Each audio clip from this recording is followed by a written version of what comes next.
Oh, sini deh, sumpah. Lihat deh, menarik banget gak sih buat dibahas?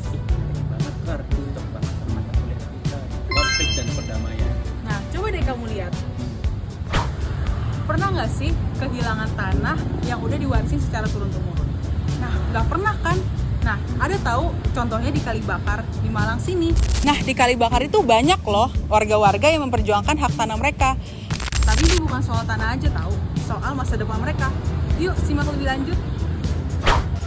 Konflik Kalibakar itu bukan cuma soal tanah, tapi soal dua cara pandang yang berbeda.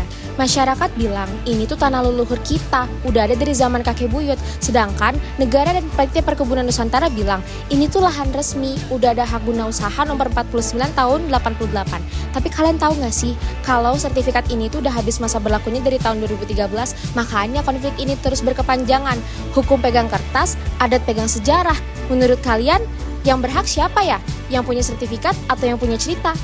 Apa pandangan pemerintah dan perusahaan? Jadi, pemerintah dan perusahaan menganggap tanah ini itu sebagai aset ekonomi dan akan digarap oleh mereka untuk kemajuan dan pembangunan bangsa kita. Tetapi, untuk warga yang tinggal di sekitar Kalibakar, menurut mereka, tanah tersebut adalah identitas mereka dan sudah diturunkan dari nenek moyang mereka ke mereka.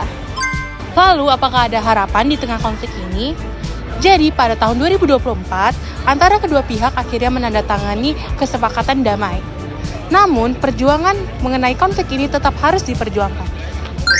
Jadi, pada tahun 1998, warga Kalibakar melakukan aksi besar-besaran untuk menuntut keadilan. Keadilan tersebut adalah menuntut kembali tanah mereka yang diambil secara tidak adil oleh pemerintah. Tanah itu telah bertahun-tahun telah diwariskan oleh nenek moyang mereka. Namun secara tidak adil mereka diambil oleh pemerintah. Meskipun sudah ada perjanjian damai, keberadilan harus tetap diterapkan secara nyata. Hal ini agar tanah dan hak-hak rakyat benar-benar terlindungi. Apa pelajaran yang bisa kita ambil? Setiap tanah mempunyai hak dan ceritanya. Maka dari itu, jangan biarkan kekuasaan mengalahkan keadilan. Mari dukung perjuangan hak tanah dan keadilan sosial.